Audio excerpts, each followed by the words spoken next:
So we're going to we got the last two chapters left. We're going to get through that. If there's any questions, I got one at the very end. I got kind of an application because there's something that's happened that's going to be happening in a couple weeks that could apply to this.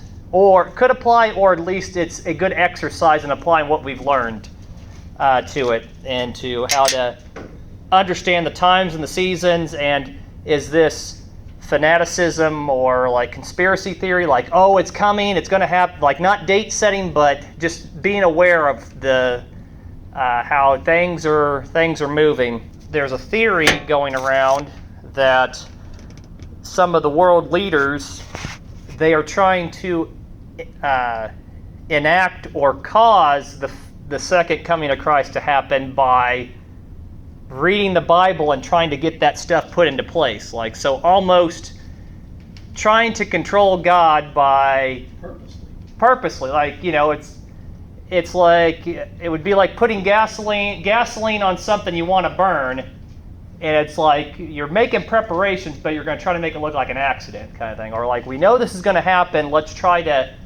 hedge your bet by, and we'll actually we'll use words and stuff to kind of prime people. Like, it's almost like we're going to cause this to happen by force, or we're going to coerce it to happen rather than God's timetable. So we're really weird. This is not just from religious sources. This is like secular political people that are taught like that. Not obviously not mainstream, but some groups are saying that, like, yeah, they're talking about like this. They're saying things. Oh yeah, this great reset and things like that could be purposefully atheistic, human, hedonistic society trying to use religion to, or trying to control religion, like almost spiritism, not being spiritual or like godly about it, but spiritism, like using spiritual things to try to enact a physical change in the earth, or try to submit the culture by means of control. And if you haven't got the idea from Revelation that this person that is to come, it's never by like loving peace, or like they can manipulate you, but even like the words that they use in the Hebrew, like in Daniel, where it says like the acts of the many, or he will make a treaty with the many. That Hebrew word for make does not mean, oh, it's a mutual kind of agreement. It is a forced upon, like you will do this because you're in a bad position. You have to. It's kind of, you're saving your own skin, so you have to do this. Where it says that he'll make a treaty with the many, and we believe that to be that some figurehead like Antiochus Epiphanes or something comes along. He makes a treaty with the Jewish people, the many. So the many could be the multitude of Jews, or the many nations. And he enacts it, and then halfway through, he pulls back, or he goes back on the treaty. So we'll get into that end thing. So we finished up chapter 19. We're going to start. We finished up chapter 20, 19 and 20, and we're going to read 21. Well, we'll read 21, talk about that, then go into 22. We finish all of 20. We didn't finish all of 20? We stopped at verse 11. Well, we can always go review over that. So, chapter 19, we had the marriage supper happen. So the supper, we believe that the marriage supper of the Lamb happened, but what it's talking about is the animals had their marriage supper. They got to feast on there. There was the creation order. The animals got to feed on man. So we had the marriage supper. The presentation, I put the presentation of the bridegroom because we're assuming if there was a marriage supper that the presentation of the bride happened sometime before that. If we're going off Jewish tradition, you had your honeymoon. The father makes preparations for this week-long festival and he invites everybody. He goes, come and see the new married couple. They have consummated their relationship, and now we're going to present them as a couple to society. And we kind of have that different in our tradition. We do marriage, presentation of them, and then honeymoon consummation, and they move on. This one's kind of backward. Or this Jewish tradition is different, and the father's involved. He invites everybody. He makes the arrangements before, and then he makes the arrangements for the party, and he knows all the stuff that's going on. He's more involved.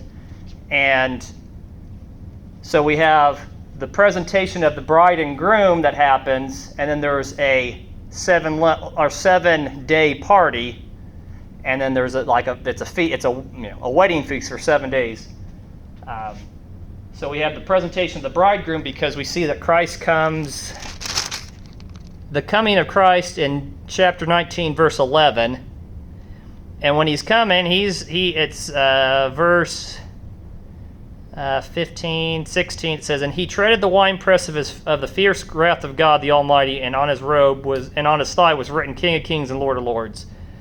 This presentation, like, he comes and he's dressed in white, but it is as if it's stained red, and he's like, "I've already tread the winepress," and similar to what back in Isaiah it says, "I treaded the winepress by myself."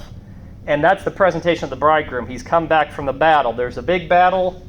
So then we have the presentation of the bridegroom. So there's things that are not said, but we can infer that they've happened. If the bridegroom is being presented, if Christ is being presented, then his bride's already been presented.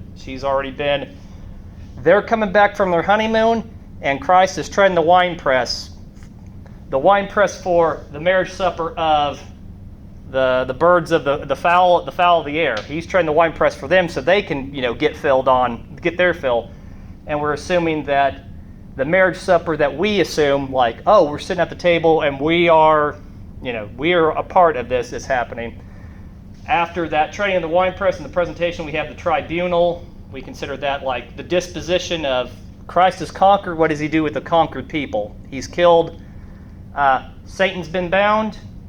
So Satan was chained, thrown into that pit that all those things, those locusts and stuff came out of, and those demons came out of. He gets thrown into that pit, the abyss. He gets thrown back into the water, and the water's over him. It gets chained up with a lock for safekeeping. And so the leader is disposed of. He's captured. And the false prophet and the sea beast, they're thrown into this place called the lake of fire. We're understanding that it still has that connotation of being water because it's lake of fire, but rather than being a holding cell that water symbolizes throughout the Bible, like the firmament or the Euphrates, when it dries up, that's when these demons come out. It is fire, meaning that not only is it a holding cell, but there is punishment. Active stuff is happening. I've never seen a fire that is a dull fire is a fire that's put out. This one's an active fire. There is activity go on. There's calm water, but there's no such thing as calm fire. And so the leader gets captured, his lieutenants get punished, and then everybody underneath that, all the other companies and everything get killed by the word of God. So we have that tribunal. We stopped right before the Great White Throne Judgment. Okay, and so then chapter 20, we have, I guess that was in chapter 20, we had the Satan bound, not Santa bound, Satan bound. Could be, though. We have the millennial, we'll have the millennium, and then we have Satan released. So a lot of stuff is happening. I would say that in the Bible, not Satan bound here and Satan released later.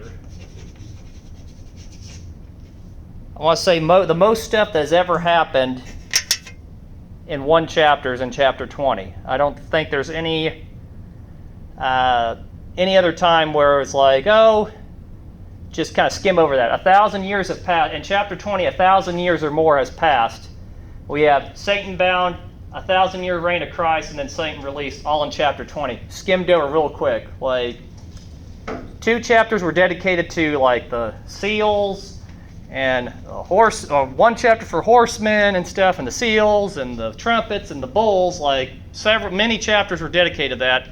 And then chapter 20 comes, and 1,000 years or more has passed. If we have time, we'll go over most. I don't have a complete exhaustive list, but like how the Old Testament talks about the millennium. We were talking about that before we started. Like Isaiah chapter 11 talks about that. You'll beat your swords into prune shears and your spears into pruning hooks or something. It says that the lion will lay down with the lamb, the child will play with the asp, and the infant will stick his hand in the adder's den. It's talking about earth, because a lot of people think when we go to heaven we're going away from earth, but according to Revelation, heaven there's the millennium, the millennial earth, and then there's this new heaven, new earth, and those need to be split up, and we have to understand what the differences are in this. If the animals are still existing, that means the earth is still existing. I don't know for a fact if there's going to be animals on the new heaven, new earth. It seems like that's a millennium thing. Then everything gets roasted, and then we have a new heaven, new earth, and there's a lot of change that happens. There's no moon, no sun, no sea, no temple, no light. So things that you would think, we have animals of the day, animals of the night, but then there's not even going to be night, and there's not going to be day, there's not going to be a sun, there's not going to be water, so there's not going to be fish.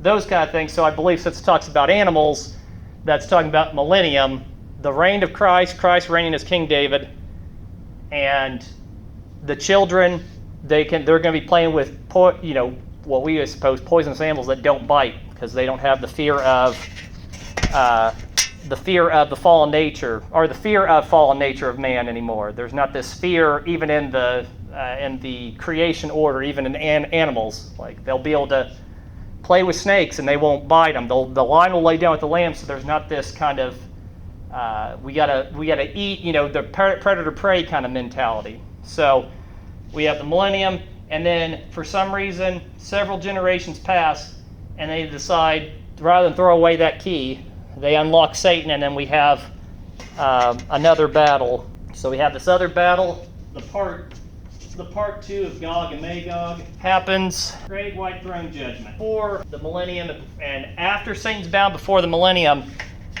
we have the saints. And I think I misspoke last week because I kept saying, we got Jews and then Gentile, or the Jews and the Jews versus the Gentiles. This disposition at the tribunal. Those that were resurrected, most of them most likely were Jews during this. In the 7-year period, most likely were Jews that came to faith in God or trusted in the Christ. But also it could be Gentiles. It most likely was more Jews than Gentiles, but it wasn't exclusively Jewish. Those that we have the Lamb's Book of Life. If your name was written in it, you were resurrected. Think of it, the good guys were resurrected after the battle. They go into the millennium to reign with Christ for 1,000 years. It doesn't happen until the Great White Throne Judgment. We're going to read that these are all the people that had not been found in the Lamb's Book of Life. It says the sea gave up the dead. The sea being the water prison that holds the demonic for judgment later on, a holding cell. It gives up the dead. They go through the books just one more time, make sure they didn't forget somebody. I don't think God, if for some reason if you miss that, then here's your time to okay, I might not have been the Lamb's Book of Life, but maybe I did really good deeds in the Book of Life that has all the deeds recorded. The angels, God's angels are recording. So we'll read chapter 20, verse 11. On to the end of the chapter. Then I saw a great white throne, and the one who sat on it. The earth and the heaven fled from his presence, and no place was found for them. And I saw the dead, great and small, standing before the throne, and books were opened. Also another book was opened, the book of life, and the dead were judged according to their works, as recorded in the books. And the sea gave up the dead, and they were in it. Death and Hades gave up the dead, and that were in them, and all were judged according to what they had done. The death and Hades were thrown into the lake of fire. This is the second death, the lake of fire. And anyone whose name was found written in the book of life was thrown into the lake of fire. Just verse 11, the very beginning that we read. Then I saw the great white throne and him who sat upon it, from whose presence earth and heaven fled away, and no place was found for them. The way that is written, it kind of reminds me of 2 Peter 3, where it says that there's a new heaven and new earth, because the old heaven and old earth are fleeing away from the presence of God. Like, his throne is coming, and it seems like there's that transition. It doesn't say that they got burnt away, or there's a great conflagration that happened, or that there's fire baptism, but it says that if it's an expression like it was such a great and terrible thing that the throne was coming, that even the heavens and earth, like, you know, making way for it. There's an expression of that, or it could be that it was literally, that was the fire baptism of the earth, that heaven and earth were burnt away because now it's time for God to set things right. He is cleaning the slate, just like he had a clean slate in creation, where it says that there was water, there was chaos in the abyss, and the Spirit was hovering over it. This one is there was chaos and there was fire over the abyss, and the Spirit of God in the form of the great white throne judgment was hovering over it. And the first thing he does is, I'm resurrecting the dead and judging them, and then we're gonna dispose of all the souls. Like, we're doing spring clean because I'm making all things new. Let's take all the old and make sure we didn't miss anything. So it's kind of like the ashes of the earth are there, and God's going through with the magnifying glass, just make sure that I didn't miss somebody. Not saying that God would miss somebody on purpose or even on accident, but it's almost an emphasis that John is saying, like, if you hadn't been saved, if you weren't raptured before all this, if you weren't saved or sealed during all this time, even if you made it to the very end, you know, you were saved because you reigned with Christ, or that you were with Christ during that battle. If for some reason, like, something happened, an obscure moment in time, like, this is your moment to come forth. And we talked about this, that there was two books that were opened. There was the book of life. I saw the dead, great and small, stand before the throne, and books were opened. So there was books that were opened, and then there was another book that was the book of life, and the dead were judged from things which were written in the books, according to their deeds. So we have the book of life. We call it the Lamb's book of life. That's where your name's written in permanent ink and blood of Christ, saying that you know him, he knows you, just to make sure that they didn't miss anybody. But then the other books were whatever was being recorded, and God's angels are looking over. They're making sure they have that book of what deeds have you done. And I don't know if there are some people that have done so many good deeds it outweighs their bad deeds or whatnot, but they're judged by that. But it says if you weren't written in the book of life, coming the very end, was thrown in the lake of fire. It says death and Hades were thrown in the lake of fire. So even our concept of what hell is supposed to be, you know, we think of hell as a constant state, but it says no, death and Hades, that goes in the lake of fire. That's the permanent destination. We think of hell as the permanent destination. We think, oh, heaven and hell, earth's in the middle, then we got heaven and hell. It goes, no, even death and Hades is going to get thrown in this lake of fire. So when people say, well, what's the final state? It's not hell or Hades, Gehenna, Shiloh or Sheol. They believe that Sheol is like holding for people that, you know, those that died before Christ but knew God. Is Sheol, or just kind of the holding. It's the holding cell until they figure out what they're going to do with you. It's you die. This is what you wait. You wait in Sheol, and then there's Gehenna, which that's where we get hell from.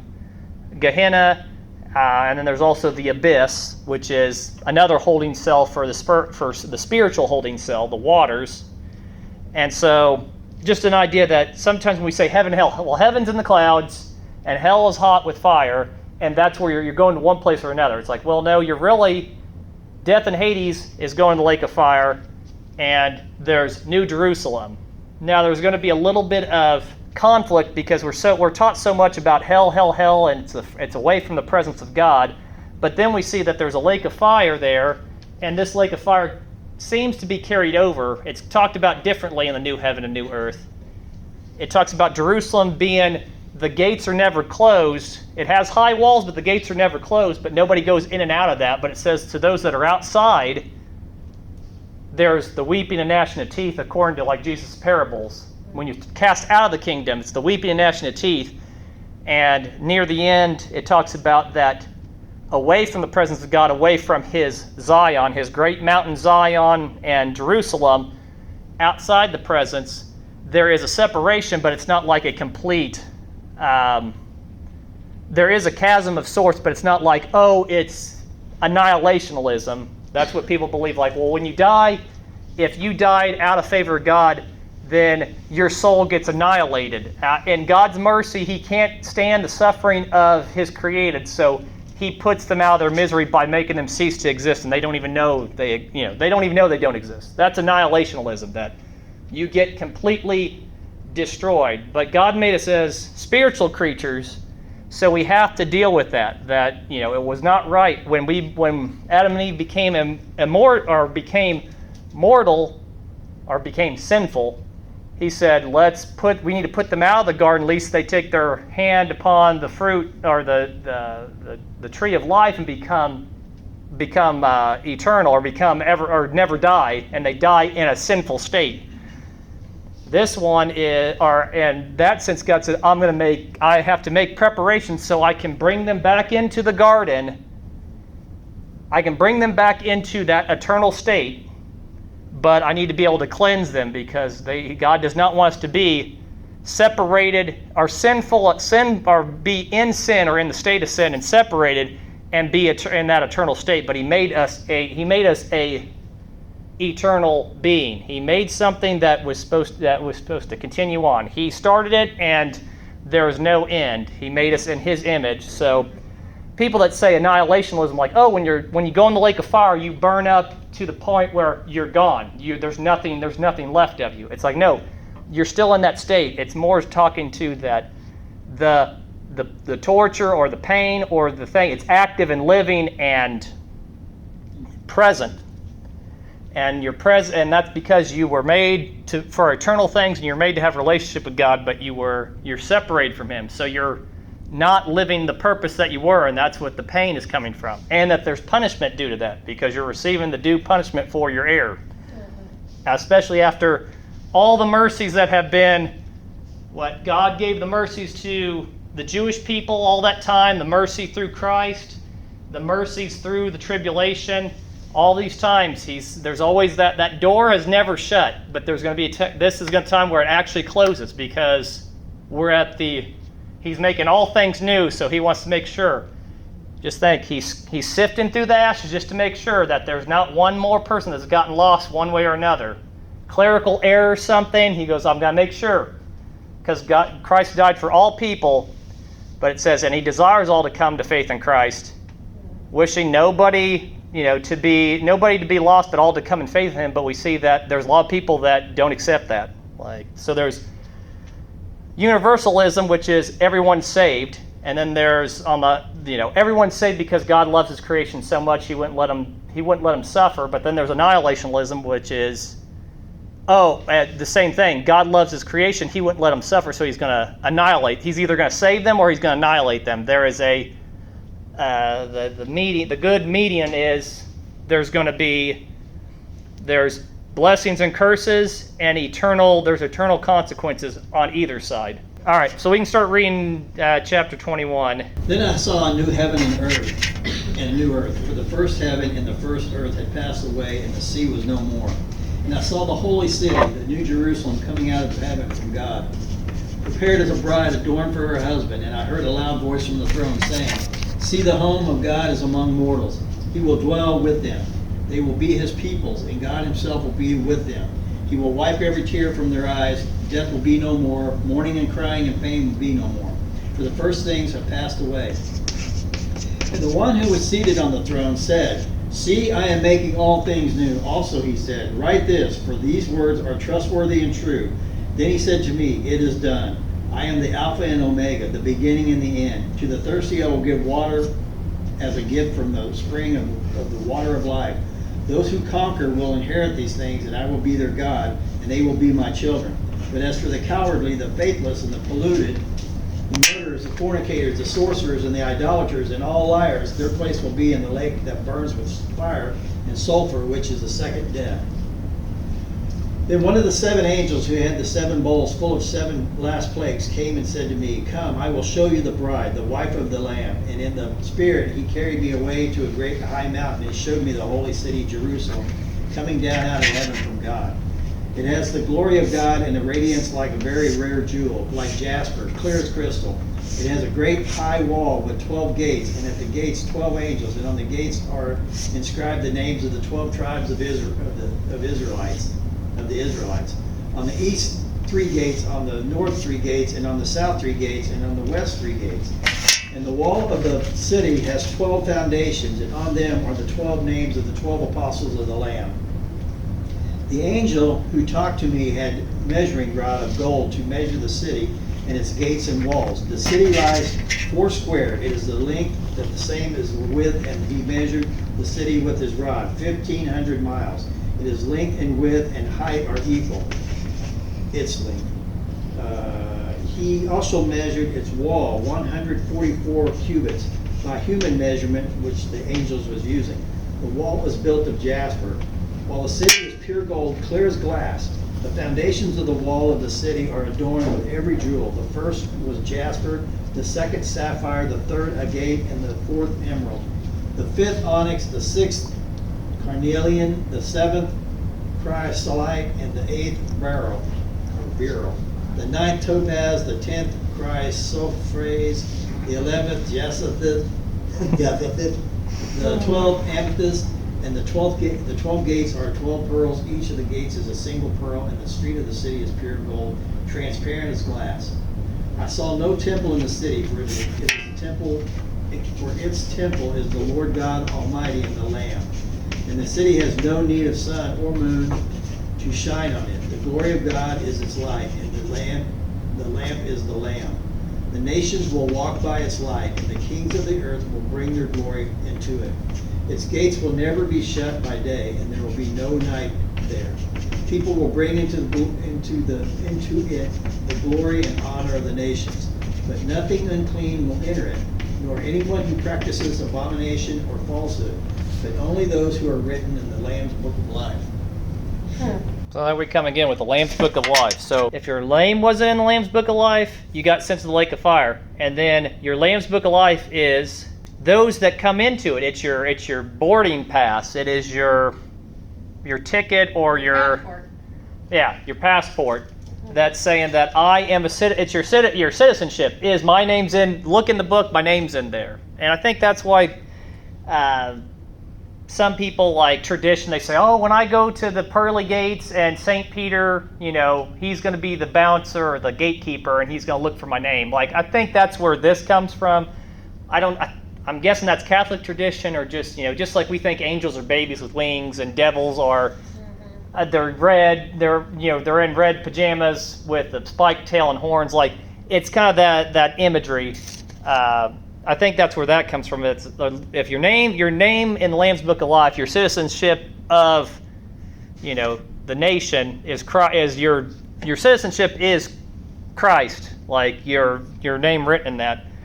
A few observations. There's no sea, so we're assuming no water, because it says I take that back. No sea, but they said there are streams that run from the throne, because it waters the tree of life later. There's no temple anymore. So when it talks about the temple in the millennium, like when you read in your Bible, it talks about there's this utopia kind of a thing, but it still talks about that the festivals are still going on. You can't have the festivals without the temple. The temple was the central figure, like it was the authority of Jerusalem. You can't do Passover without the temple. You can't do because you go to the temple to, kill the lamb, have the lamb be inspected and be killed and drain the blood, take that back to your house. You can't do any of the sacrifices without, or you can't do any of the festivals without the temple. And all the festivals had sacrifices, so you had to have the temple. In the new heaven, new earth. So we're talking about, we have the millennium kingdom, which is our earth now. Christ is ruling physically for 1,000 years, at the least, could be longer. We have a fire baptism that happens according to 2 Peter and according to what it seems like it says in verse 21, or the beginning of verse 21. Because it says, I'm making all things new. The first things have passed away. So the first earth has passed away. Or the first attempt has passed away. This is the second attempt. Or this is making all things new. We have this new heaven, new earth. And so there's no sea because the fire burned it up. There's no temple because we don't need the temple. We have the glory of the temple as our, atmosphere, if you want to say it. Like it says that the Lamb is the light. I saw no temple in it, for the Lord God Almighty and the Lamb are its temple. So there's not a physical location like this is the temple, and the further you get away from it, the further you're getting away from the presence. No, the presence is in us, among us, the atmosphere of that town. The town, the city is the temple because the city is holy and it's built on, 12 foundations? Like, all those weird different stones are what this thing's made out of. Three walls on either side making 12. Each one has a dedicated precious jewel and a foundation, or 12 foundations of gold that is so refined that it's transparent like glass. I'm sure there's smarter people out there that can tell you how this would resonate with different people. Like the Jewish people, they really like a lot of treasure there, a lot of precious stuff. The names of the tribes of Israel are written on it, and also the 12 apostles are written on this. So there is Jew and Gentile. Like, this is when God's making something out of the two into one. Like, it's no longer Jew and Gentile. It is the bride of Christ. The city of God is 1,500 miles cubed. So 1,500 miles one way, 1,500 miles the other way, 1,500 miles up. It is a square. Just like the tabernacle in the wilderness and the temple, the Holy of Holies was a perfect square representing holiness. In the same way, this city was representing holiness, that it was geometrically symmetrical and the same length, width, and breadth of it. So we're saying this, that just like the Holy of Holies where the presence of God sat and only the high priest could go in once a year to offer sacrifice, it was a cubed room. The city of God is a cubed city. And I don't know how you would manage, like, if that's the whole building, or like the walls are shorter and this is just like some sort of big skyscraper kind of a thing, like how that works. But Christ said, in my Father's house there are many rooms, and I don't know how you navigate it, if it's all going to be corridors and stuff, or they're going to be kind of an elevator system or some sort of tram to get around. But that's 1,500 miles. Like, you wouldn't be able to even walk around that.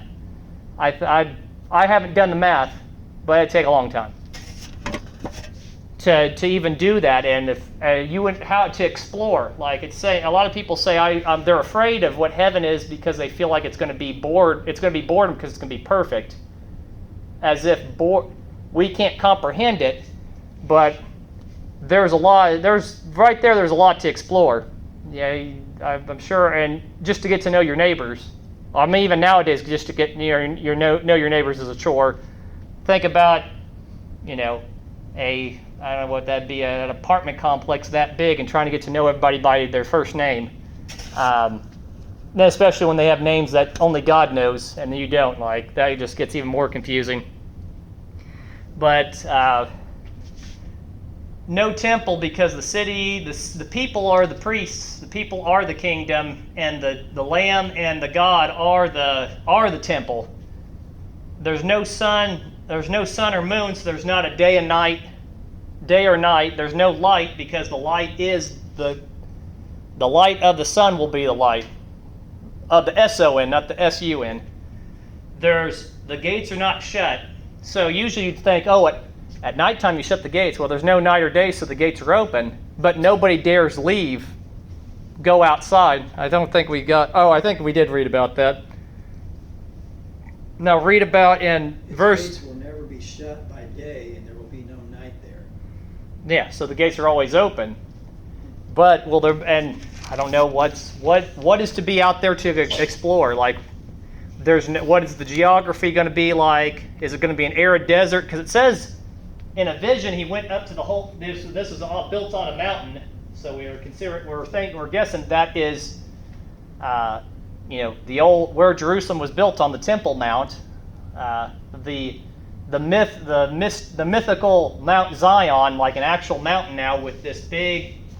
And I don't even know, like 1,500 square miles, like it would be like you look from space, it would be, I put a little box here on this, it might be even bigger than that. Like you would be able to see it from space, like it would almost be a small moon, like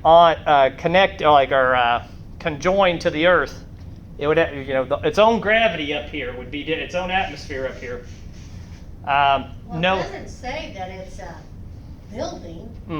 It just says this is the measurements. So it could be land and sky, and like a biosphere or something, or a dome, be just like a stadium.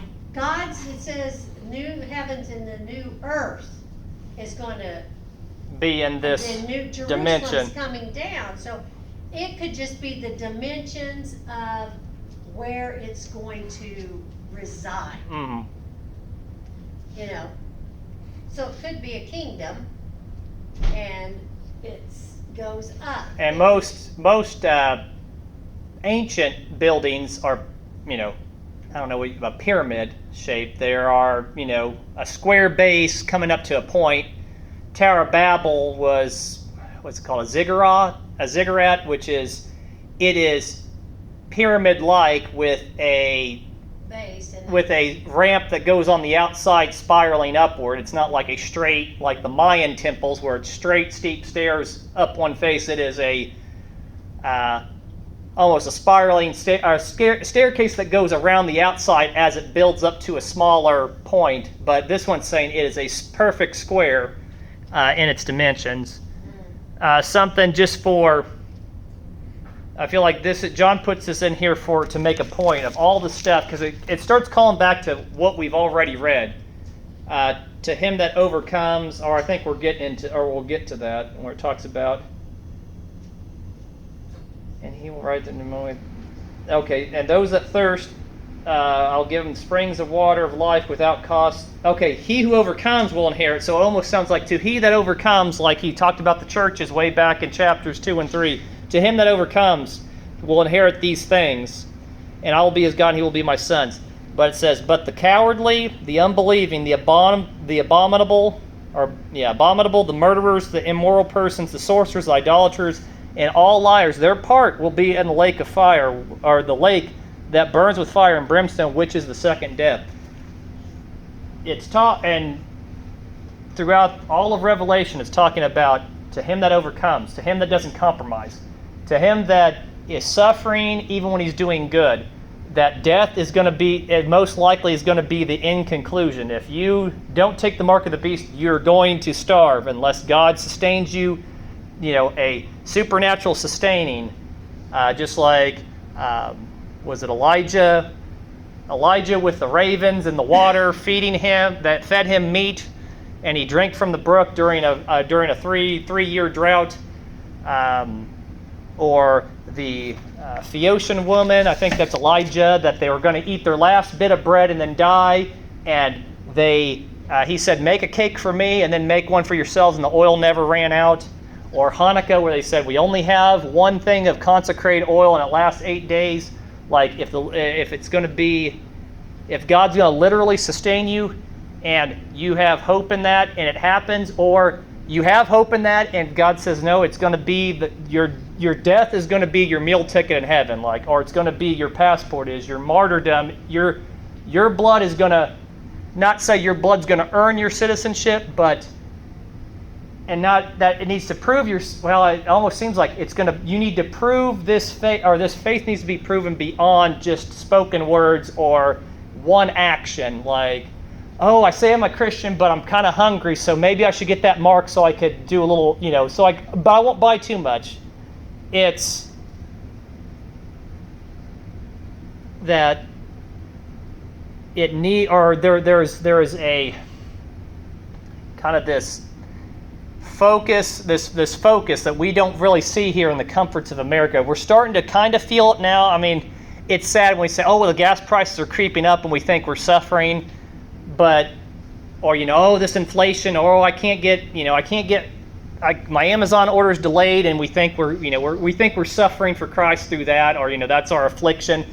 We're experiencing a little bit, but in this kind of peaceful America where everything is quick and fast and nothing, we lack nothing. We get avocados from California and Mexico. We don't even have to go there. They come to us, and we get a lot of stuff coming from China that is cheaper there than it is down the way from. If it's manufactured here in town, it's cheaper to get it all halfway across the world. We have these comforts, and we've never experienced this discomfort of, is this faith real to you? Is it? If it's real to you, you will go to these great lengths. You will get, when it talks about in Hebrews about the great cloud of witnesses, those have gone before us that were sawn in two, and that their dead came back to life, and they hoped in these things, and they never got to see the Christ, but they hoped in the Christ, and they did these things, and their faith is made complete in us who have seen the Christ.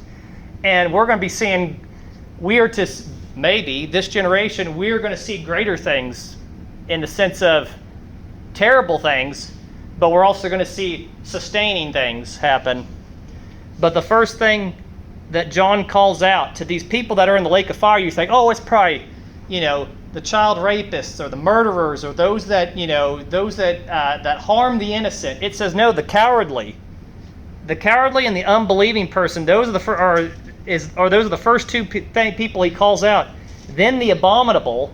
The abomination, or the people that do abominable things, then the murderers, immoral, sorcerers, idolaters, all liars are at the very end. You'd think, that's part. You would want to put kind of you would think liars being. You think, oh, well, everybody lies, but for the unbelievers and the cowardly, if you show cowardice, and it says no to him that overcomes, like there is this. If you shrink back, like I have no delight in you. This thing, I think about when the seeds would get thrown on the different soils. It says that they sprang up. They were in the gravel and they sprang up. But then the trials of this life, or the cares of this world, and they quickly wilted because they didn't have their roots planted. It's kind of like that. Oh yeah, I stand for Christ, but I don't want to get persecuted at church. I don't get persecuted in the community or at work or at school or something, or oh, I want to fit in. I'll take the mark so I can eat a little bit, but I won't eat too much. I just want to get a little bit of top ramen just to pass me, just pass by. It's saying the cowardly, like if you compromise just even a little, and that's what John's been talking about throughout the whole thing. To him that overcomes, I'll give you these things and more. But to the cowardly, those that shrink back, those that do the sacrifices just for the amenities or something, or just for temporary comfort. To those that fear death or they fear discomfort, they compromise. It's just one of those. It just seems like you think, oh well, he's just a coward. Like forgive him, but John's saying no. The cowards have no part. The only part the cowards have is in the lake of fire. Nothing else. Like there are no cowards in heaven, or there's no cowards in this new kingdom. Like this is a kingdom. This is a conquering kingdom, a mighty kingdom, and we don't shrink back even when we're doing good and we get punished for it, we don't shrink back. It's just it just seems like you think unbelievers. Yeah, I understand those are the first go. No, the cowardly are the worst of them. If they had them all lined up, okay, cowardly people first. You're like, what? What about Epstein? Shouldn't he go in there? No, the cowards go first. He's in the back. Like, it's something that when we think about, oh, I don't want to say something because it's going to, Offend somebody. I don't want to offend. Oh, I don't want to make that, I don't want to cause division. Even if it's in our church, I don't want to cause division. I don't want to upset that person. That if that's cowardice, it's like, cowardice has a part in the lake of fire. Like, you want to be a part of the kingdom. It's one of those things like you got to Speak up. purge that out. Even among churches, like, oh, I can't say the truth because I want them to come back. Or, I don't want to offend them, but it's like, Christ had a potluck. He fed the 5,000, and then he goes, if you don't drink my blood and eat my flesh, you have no part. And people are like, even the disciples were like, this is pretty, tone down, Jesus, this is a little hard. Easy. Like, you just fed us, and we got this big, we got these people, they're willing to go to the ends of the earth with you. And he says that, and he goes, a lot of people walked away from him. They said, this is a hard teaching. And he even asked the apostles, he asked Peter, are you wanting to leave too? And he goes, no, I believe you're the Messiah, but that was a little heavy-handed there. Like, not compromising the truth, not just in the sense of the world, like this could go to my death, but even in the sense of the church, like I don't want to offend somebody. If somebody's offended by the truth, or you're afraid that they're going to be offended by the truth, that's cowardiceness, and that's the cowardiceness and unbelieving in the heart of the individual that needs to be purged out. And that's when the spiritual disciplines come in. We need to work through that the cowards have part of the lake of fire. They have no part in heaven. And people say that Revelation doesn't have any spirit, applicable stuff, like right there. Like we can't. This is not a time to be, okay, yeah, he's this great person. Oh, he's world peace. This is great. Oh, the Jews are coming back. The temple's built. This is great. And then they start persecuting. Oh, I don't know about this Christian thing. It's a little difficult. I got kids, and I got my cult, my community and everything. I don't want people to think bad of me. They find out I'm a Christian. We got people say, I don't want people to find out I voted for Trump because they'll persecute me. It's like, just wait till this happens and people find out you're a Christian, or find out you even have the Bible. Like, it'll be like in World War II in Germany, where if you're even Jewish, or even during Antiochus Epiphanes, he banned the reading of the Torah. He banned the reading of you could not possess it. You could not speak of it, or you'd be persecuted. He banned circumcision and the festival, or going to Sabbath. There was an underground Jewish thing that had to happen. You had to read in secret. It was the underground church kind of a thing. Just wait, we think, oh, I'm getting persecuted because they made fun of me or they don't believe me. It's like, it's going to get worse, and we need that. We need courage in that. Okay, let's finish up with 22, and then we'll do we'll discuss. Okay, 22. Then an angel showed me the river of the water of life, bright as crystal, flowing from the throne of God and of the Lamb through the middle of the streets of the city. On either side of the river is the tree of life with its 12 kinds of fruit, producing its fruit each month. And the leaves of the trees are for the healing of the nations. Nothing accursed will be found there anymore. But the throne of God and of the Lamb will be in it, and his servants will worship him. They will see his face, and his name will be on their foreheads, and there will be no more night. They need no light of lamps or sun, for the Lord God will be their light, and they will reign forever and ever.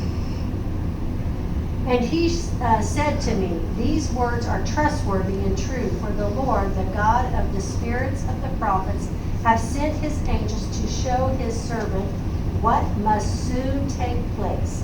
See, I am coming soon. Blessed is the one who keeps the words of the prophecy of this book. I, John, am the one who who heard and saw these things, and when I heard and saw them, I fell down to worship at the feet of the angel who showed them to me. But he said to me, you must not do that. I am a fellow servant with you and your comrade, the prophets, and with those who keep the words of this book. Worship God. And he said to me, do not seal up the words of the prophecy of this book, for the time is near.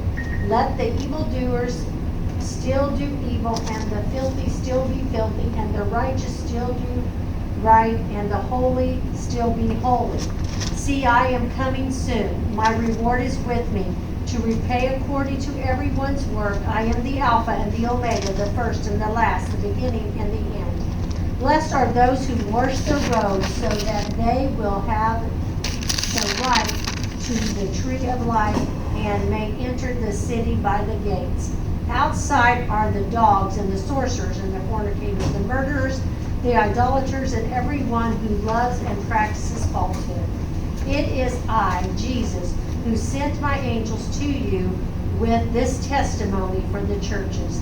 I am the root of the descendant of David, the bright morning star. The Spirit and the bride say, come. And let everyone who hears say, come.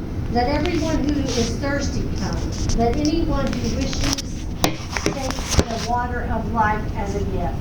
I warn everyone who hears the words of the prophecy of this book. If anyone adds to them, God will add to that person the plagues described in this book. If anyone takes away from the words of the book of this prophecy, God will take away that person's share in the tree of life and in the holy city, which are described in this book. And the one who testifies to these things say, surely I am coming soon. Amen. Come, Lord Jesus. The grace of the Lord Jesus be with all the saints.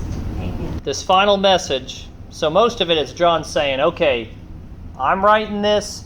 This is, this is true. This was, he's pretty much saying, like, I'm a prophet. This is the word of God. Like, I swear on my life this is true. And this is the words of Christ that have told me.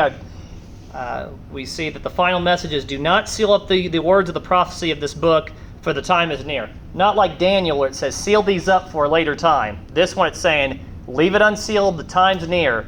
So much so that it says, if you're sinning, keep doing it. If you're righteous, is like, hold on. Like, the time is near. Way back in 95 AD. Hold on, it's near. It's near. And it's always been near. It's always, every generation, it's nearer and nearer. It's near, but it's getting nearer and nearer as we see. The tree of life comes back. So we had, way a couple chapters ago, we had the Ark of the Covenant make its appearance. Like the Ark of the Covenant, it went away and now it appears. And we had the tree of life. It appears in Genesis. The cherub, or the cherub, or I don't know if it was one or multiple, but it seems like the cherub with the flaming sword is put at the entrance of the garden when man was kicked out, and we don't know what happened to it. It went away. Just like Noah's Ark or the Ark of the Covenant, it went away, or God took it up. But then we see that the garden appears. Now, there's no sea, but there is a river, because there's a river that flows from the throne that waters the tree of life, and the tree of life bears 12 fruits in its season for the healing of the nations. So we see that just as man had been kicked out of the garden from sin, and God put, he put a bodyguard, he put a bouncer, he put some sort of obstacle in front of it to keep man out. Now we see that God is bringing an end to something better. And a lot of people say, oh, well, God's just restoring what we lost. No, God is restoring to something better. This is even greater promises. If you read through the book of Hebrews, it says that it's built on greater promises, greater than the promises of the Jews. And that was the author of Hebrews' whole appeal was, don't settle for this religion or traditions and stuff like that. Don't settle for the law of Moses, but the law or the grace of Christ is built on better promises. In the same way, we're not just going back to Eden, we're going back to a kingdom that not only to him that's thirsty, I'll give him to drink from the streams of life, but I'll give him the authority, I'll give him the the state of being that he can rightfully take the tree of life. And so there's that poeticness of those that were kicked out and guarded, they could not enter in, and that gets lost in time. We don't know what happened to Eden or what happened to this tree, but then it appears later. God makes it appear and says, now you can rightfully take of it because you came through that narrow gate. You came through Christ. Your name is written, and you will be able to enter the kingdom on that. And then and here's what I was talking about earlier that says, blessed are those who wash their robes so that they may have the right to the tree of life. Now, I said earlier about washing the robes sounds like they are washing it, but we understand that Christ has washed the robes. God gives us the garments. We don't do the laundry ourselves. It's God. Christ did the laundry for us. Blessed are those that have washed their robes, that they may have the right to take the tree of life, and may enter the gates into the city. But it says outside. So we're talking this new heaven, new earth, the very end, where there's no sea, there's no night, there's no day. The light is God. The light is Christ and God. The temple is Christ and God. There's no need for lanterns. There's no need to close the gates. But it says outside are the dogs and the sorcerers and the immoral persons and the murderers and the idolaters and everyone who loves and practices lying. It doesn't say anything about cowards. But it would seem like that's the same enumerated list as earlier. That those that had their part in the lake of fire, those are the ones that are outside. So it's almost like a memorial of sorts to a memorial, or that is the new lake of fire. It's someplace outer. Some people call that's outer darkness. That's the weeping and gnashing of teeth. That's those when they had the wedding feast and you come in with filthy garments, and they said, did you not get dressed up for the wedding? When Christ talking his parable about the wedding, when they said they went to those in the city and then they went out to those outside and then went out to the highway, and they said we couldn't find enough people, so he goes, go out further, invite all the people outside the Jews, is what he was pretty much saying. I'll go to Gentile nations to bring those in. And then they said somebody that would come that was not dressed appropriately, and they said throw him out where there's weeping and gnashing of teeth. Like, oh, I came because I thought you'd accept me for who I am. It's like, no, blessed are those who wash their garments white. It says those are kicked down to outer darkness. But it says outside are the dogs. Well, okay. I guess I was wrong. There are animals because it says the dogs. But I don't know if that's referring to the people, Yeah, because people are reserved.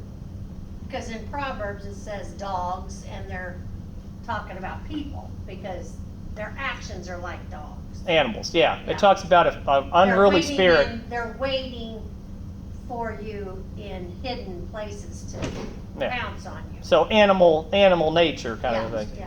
Yeah. So, but it says where the dogs are in the same way like when Jezebel was thrown from the tower, and it said the dogs licked up her blood, and then they went to go bury her, and they couldn't find anything because the dogs ate her. Uh-huh. The dogs are those that the scavengers kind of a thing.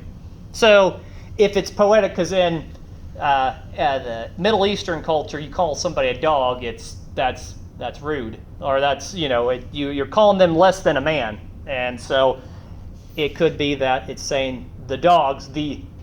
Or when the Phaeocian woman came to Christ and said, I think she goes, heal my daughter, and he goes, I came for the lost children of Israel.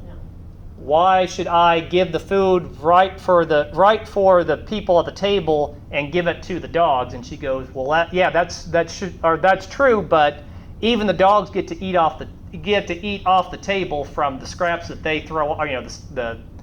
They get to eat the scraps of it. And Christ is like, she gets it that nations will be blessed.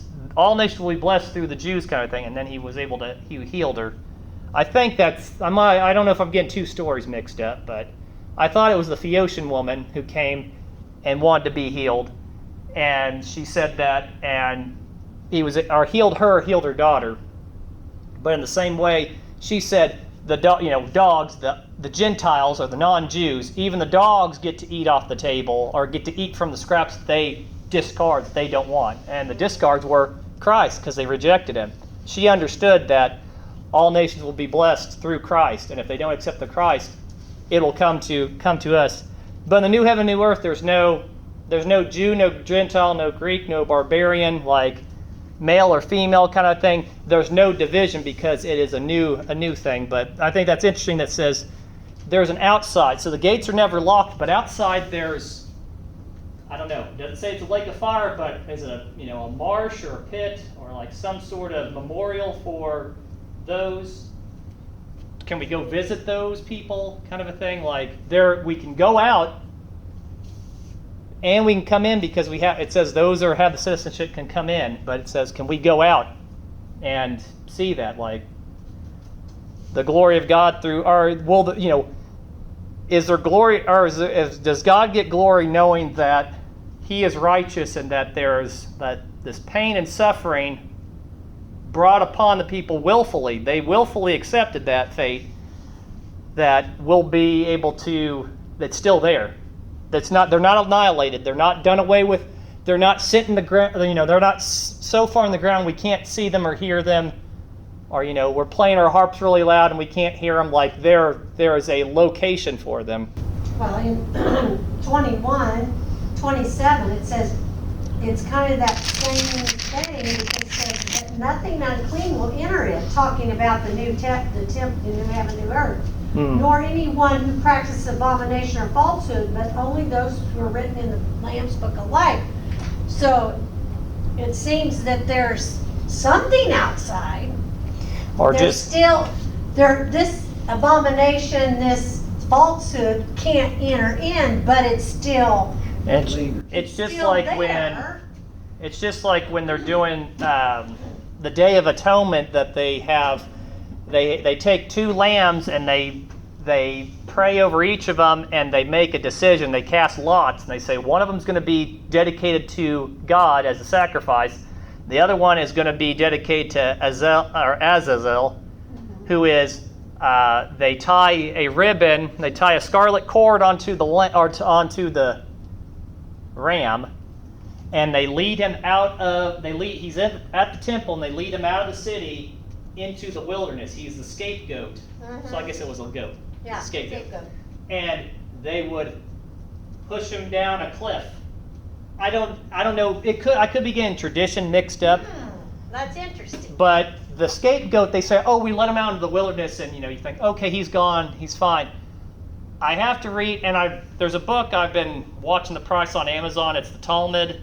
It is Jewish traditions that they developed in Babylon. So it's kind of Jewish paganism. Like you get some weird stuff because they are getting influenced by Babylon while they've been exiled. So they're like in their worst. They're in their worst state, and then they're trying to make sense of it. And so there's a lot of weird traditions that come out of that. But I think that's where I get heard the thing that they shove the goat off a cliff and it dies. The same cliff could be that this outer darkness, the weeping and gnashing of teeth. If you fall off a cliff, you're going to gnash your teeth, especially if you fall on your head.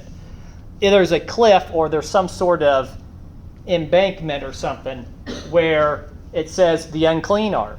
And even Jerusalem had a place where they would take the sacrifice, they would take the stuff that they could not the unclean stuff, the entrails and stuff, the ash, they would throw that outside.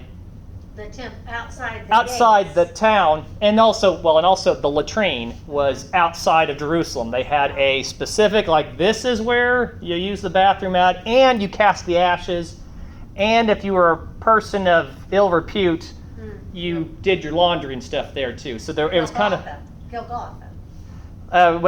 Golgotha, that's where they did the executions at. I know, but that was where the Valley of the Bones and all that were. It was I forget where geographically it is, but there was also all the bad stuff that happened. The red light district kind of was there, or if you were unclean, you went there. There's still a place of uncleanliness that you go, because even it says that Christ suffered outside the city on Golgotha. He suffered outside the city, so we too must go out there with him. But it's talking about the sense of religion. religion, we need to get out of the traditions and religion of man and go purely to the Christ who suffered outside the temple so that we might, just as the sacrifices do, we must go with him. So that was just kind of interesting that there's still a physical place. Real quick, and I found this interesting. I just heard about this not too long ago, so we'll say it's kind of a quiz of sorts. But does anybody know what Jewish holiday we're coming up on? Do we remember the 7 holidays? Well, yeah. 7 plus 1 holidays. Trumpets is about to happen. Trumpets, September. So if you want to think about it, we have Passover, and we put unleavened bread. Unleavened bread. They have in this. They have 7 days of unleavened bread. Yeah. They happen within 24 hours. Yeah. And then we have first fruits. First fruits. Feast of Weeks. And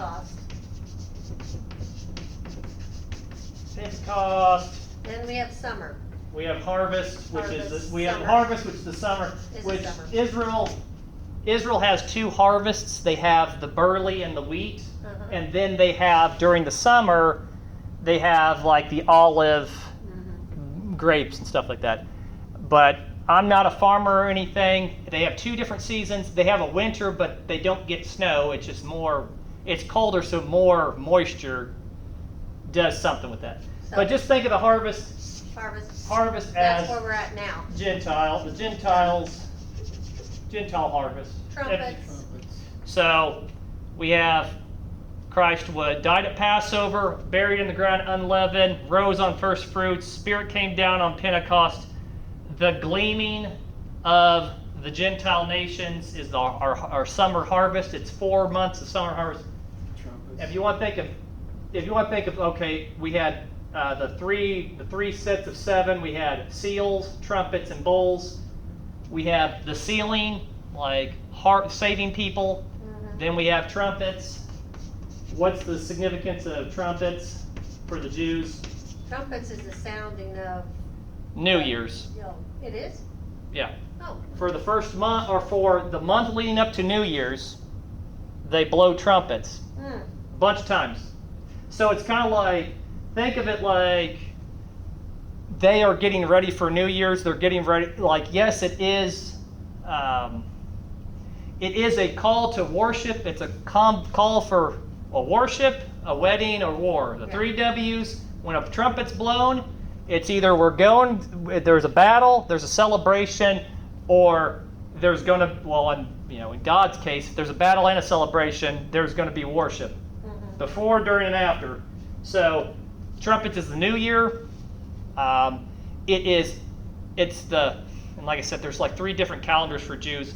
But if there's ever any kind of setting a time or something, it'll be Jewish New Year. So that's in September. It's happening in about 2 weeks, I think. Yeah. So if there's ever saying, there's going to be 7 years, it'll start at trumpets. Want to be at the next full moon?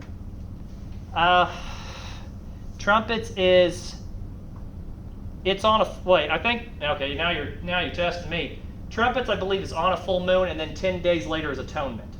Yes, and then... then 5 days after that is Tabernacles. Tabernacle. And Tabernacles is on a new moon, I thought.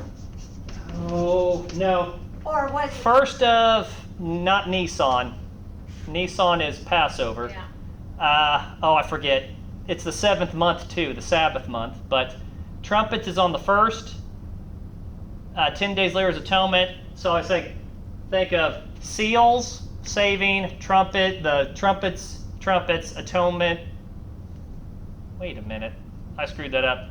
Atonement and then tabernacle. So Sukkot or booths, it's dwelling. Yeah, booth, yeah. Booth or tabernacle. So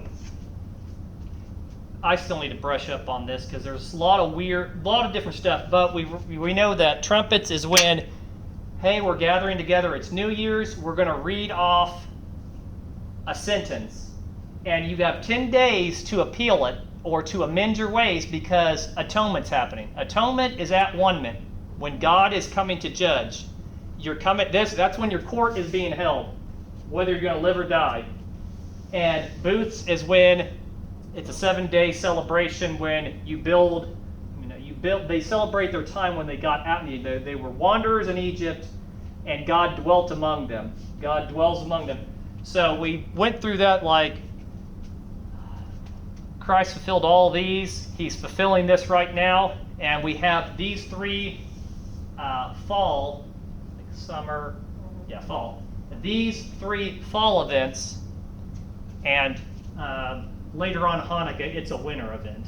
It happens in winter. But when it calls back to Antichrist. Hanukkah is always Antichrist because it's Antiochus Epiphanes is an archetype. Antichrist, Antiochus. But these are the three that were listed in that the Jews should celebrate. Like I said earlier, the trumpets, atonement, and booths. Well, I think a Passover, trumpets, and atonement. I think those are the three that need to be celebrated by the Gentiles during the millennium. So the temple has to be present for that to happen. Anyway, trumpets, it's a calling. It's preparing for reading off it's a new year, so you kind of do your New Year's resolution before it happens. You have a month to decide. It's kind of judging, or judgment gets made, or I guess you get your sentence. You're a good or bad person, you have 10 days to amend your ways. Atonement is when they do all the stuff like the high priest enters in the temple. They send out one goat to be sacrificed, one goat to go off into the wilderness. And then booths is the dwelling. So booths will associate that with New Jerusalem coming down. God is literally bringing heaven to earth and making a new heavens and new earth by dwelling with us, because it says the temple will be God, will be the Lamb. We have trumpets and atonement. We believe that the trumpets is the calling together of things. The sentence gathering, you could say that would be the seals and stuff, where the horses go out and survey the land. They come back and give a sentence. Guilty, you have 10 days, but 7 days plus 3 days of preparation, 10 in total. So that's why I said there might be an early rapture by a couple of years, but 7 or 10 sometimes change, just like they say sometimes there's only 7 plagues of Egypt, but others they say there's 10 plagues of Egypt. Like 7 and 10 kind of get rounded up and down sometimes. But trumpets is coming up in a couple weeks. Just so happens that, what is it called? What is it? European Union, UN. So you guys know what the European Union symbol is? There's those guys with the blue hats, or the blue helmets, the peacekeepers. UN, not NU. United Nations there. So they have this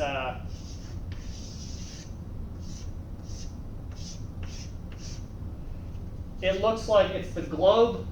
It's the globe if you look down from the North Pole. So you have like America here, and Canada, and Africa, and then Europe all over here and stuff. So it's looking from the north. If you're at the North Pole looking straight down, it shows all the nations. So I guess they don't care about Australia or Antarctica because it's not in the picture. But they have these laurels, or the olive branches around it. This is the UN. United Nations, not to be confused with NATO, the North American Trade Organization. But the UN, they're holding in 2 weeks, correlating with trumpets, they're holding a summit to discuss about peace and security. Now, what is the first, out off of memory, what is the first seal that's broken? What comes out of the first seal that's broken in Revelation? It's one of the horses. So it's the white horse. So we have a white horseman. That's the, Got a white horseman. A man riding it. yeah. What else? What else about him? He's got a crown. Authority's been given to him, Yeah. Authority's been given to him. and he has a bow. Oh, yeah, bow with no arrow. A bow. Arrows aren't mentioned. We can understand that if he has a bow without arrows, He has, he has authority. threat. Like say, I got nukes, so I'm not going to use them. Yeah. Or it's peace, because I have a implement of war. I have a gun without bullets, or I have some sign of authority, but I'm not going to use it. So it could say it's a threat or I'm a peacemaker. or coercion. Fake peacemaker. Now, so the three things: white horse symbols peace, crown shows authority, bow without arrows shows either a threat, like I can hurt you, but I choose not to. So like take it, he's in a position of power, but in a gentle way, or more so like I said, making a treaty with the many. It would be to your best interest if you accept this, or else, kind of a thing. Yeah. Okay, now here's a way of like processing stuff. You don't get lost in the sauce about conspiracy theories. So as of now, what are we looking forward to? Or what the series of stuff that's to happen according to Revelation? What must take place for the 7-year period, 7 or 10 or whatever? What is the setup? What are we looking forward to? Well, there's the rapture. We don't know. That could happen early, late, or on time. But according to Thessalonians, Thessalonians, the man of lawlessness must be revealed. He must be revealed. So we know there's a treaty that must take place. So the man of lawlessness must be revealed. A treaty must take place. And, well, I said, ingathering, the 2 witnesses, and peace. I can't remember where it says in the Bible where it says, I think Paul writes it where it says, people will be saying peace, peace, but there will not be. Peace, yeah. Peace and security, but there won't be. Security, and there won't be any. So we're looking forward to, the rapture might take place before these things. But according to 2 Thessalonians, it says, he was comforting Thessalonians because they thought they missed the bus. And he goes, don't worry, you haven't got raptured yet, or you haven't got lost. You weren't, we didn't leave you. But these things must take place. The man of lawlessness must be revealed. And you can reread it. I might be a little bit wrong, but just kind of a way to think through stuff. Man of lawlessness must be revealed. Treaty must be made. So, according to Daniel, I believe it says he will make a treaty with the many. We have the king of the north and the king of the south. The UN, it's looking from top of the world looking down. If you look north meaning up, he's looking down. So some people think the UN is that king of the north just by the symbol. The laurels or the olive branches, peace. And there's a crown of peace around the world of the north part of the world. Okay, so the UN is doing a peace and security summit. Well, guess what's part of their policy? One currency. What's this Rainbow Coalition? They have a bow. They're pushing LGBTQ stuff, junk, into world peace. World peace and security. They're talking about diversity and not anti-discrimination. They're throwing that in there. Somebody brought this up, so I'm like, hey, that's really interesting, but hold it out there. Don't bring it in close. A bow without arrows. A rainbow without arrows. Like that's the symbol. Some symbolism here. They're talking. They have all the rainbow colors up there on their thing. But we're making a treaty with the many of let's all accept this. I mean, we're already pushing a lot about the transgenderism, and that's part of the LGBTQ agenda and stuff like that. The sexual revolution and stuff, and it talks about that That's how they're getting people. Because you got to accept this because they say we don't want to offend people and we don't want people left out. Oh yeah, I don't want people left out. Okay, we got to accept these marginalized people groups. It's like the marginalized people groups, the people that are self-mutilating, and the people that are saying that they're minor attracted person, which pretty much just means it's a fancy term for pedophile. Those kind of things, they're pushing that into their peace agreement. It's correlating with the Festival of Trumpets. Of course, Festival of Trumpets is the New Year for the Jews. So if there's going to be any kind of 7-year period, it's most likely going to happen on trumpets. Not saying, okay, in 2 weeks it's going to, I'm not date setting, but saying it could be setting up for the man of law, somebody to stand up, because really they don't seem like there's any figureheads just yet. Maybe Trudeau. They make a big deal about the Prime Minister of Canada, but they're saying this possibly could be the setup for next year, because they have a summit in 2 weeks and for 2023, and then in 2024 they're having another summit.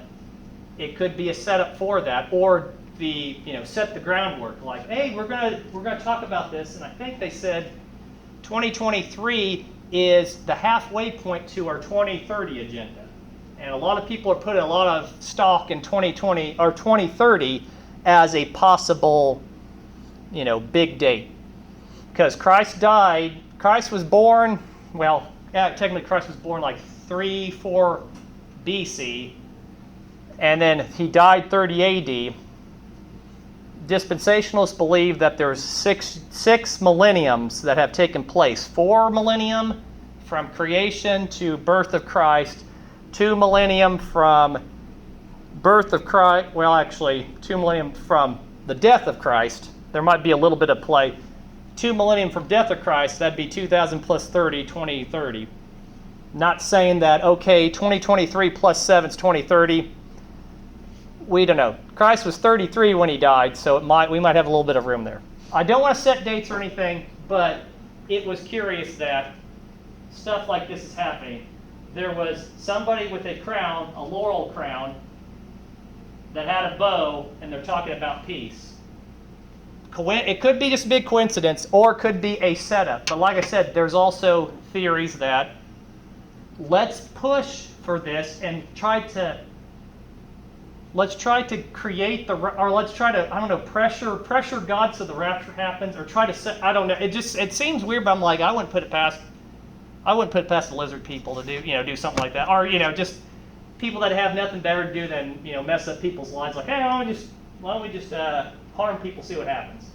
But something just interesting that might be happening, just so when you see people talking about stuff, just like when people talking about, the mark of the beast, we talked about last week. The mark of the beast, if it's it's a credit card. Okay, it can't just be just that. It has to be devout worship of a person. When you get that link together, then that is more, it lends more credence than, I got a tattoo, or I got my medical history, or I can my credit card right on my hand or something, or a tattoo or something. It has to be something more. Just like the man of lawlessness has to be more than just a figurehead. I want peace. No, he's got to declare himself God. He's going to make the treaty with the many, which people are thinking, maybe they're going to continue these Abrahamic Accords, which they're going to bring the Saudi Arabia together with Israel, and they're going to figure out how to make peace in the Middle East, or peace in Israel. We'll create Judah and Israel, and we'll establish some sort of loose peace, and then we're going to break it after 3.5 years. But no figureheads have popped up yet. So when you're seeing stuff and people are talking about that things, those are the things you got to ask yourself. Okay, is it somebody that's making waves? Are they egotistical, and are they actually declaring themselves God, or are they just some sort of person that's just another person just making bad decisions, like Trudeau or something, or Biden. Charismatic and self-centered, but to the point that they want to be worshipped, and then just the language that's being talked about. And I would just say, the things when they're talking about the harlot, we talked about a couple weeks ago, the harlot that's riding on the beast, and the beast lets it happen for a while and then gets rid of her. The useful pawn, the useful idiots. If it's just one child, we need to save them. But it's like even after surgery and hormone therapy, the suicide rate does not change at all, and it's like it's less than 1% of the population. People don't like you throwing those statistics out about that. Oh, we got to save the transgenders and stuff. It's like that is. Changing your body is not going to change the mental condition, but that's what we're going towards, and how it's all about. I'm trapped in the wrong body. I need to change my reality to fit my warped thinking or whatnot. But something to think about. That's something recent in current events. Don't get alarmed by it, but it's just something interesting that things are correlating, but sometimes it might be correlating because they're trying to make it seem, they're making it almost obvious. Be visual. So, I have notes, but they're not complete.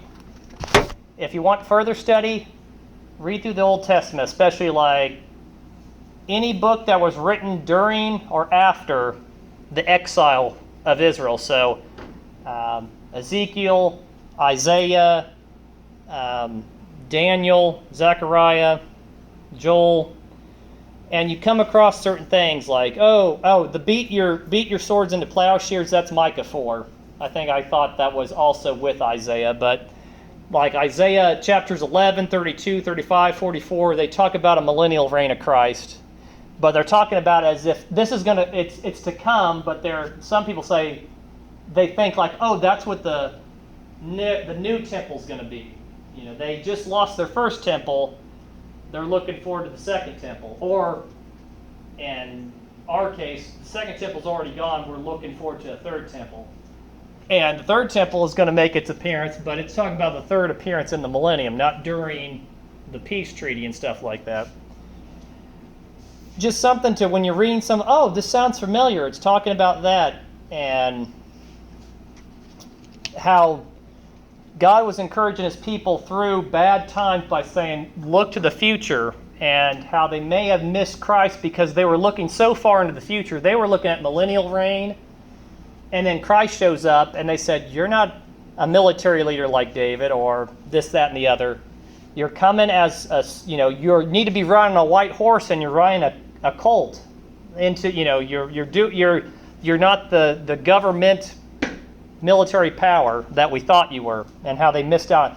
And Christ's like, that was my first coming, that's coming. My second coming, that's when it's going to be happening. But they saw the first coming, they're like, this guy, we don't reject that. And because of that, we're blessed enough that we get to understand, our God came to us and allowed us to understand that.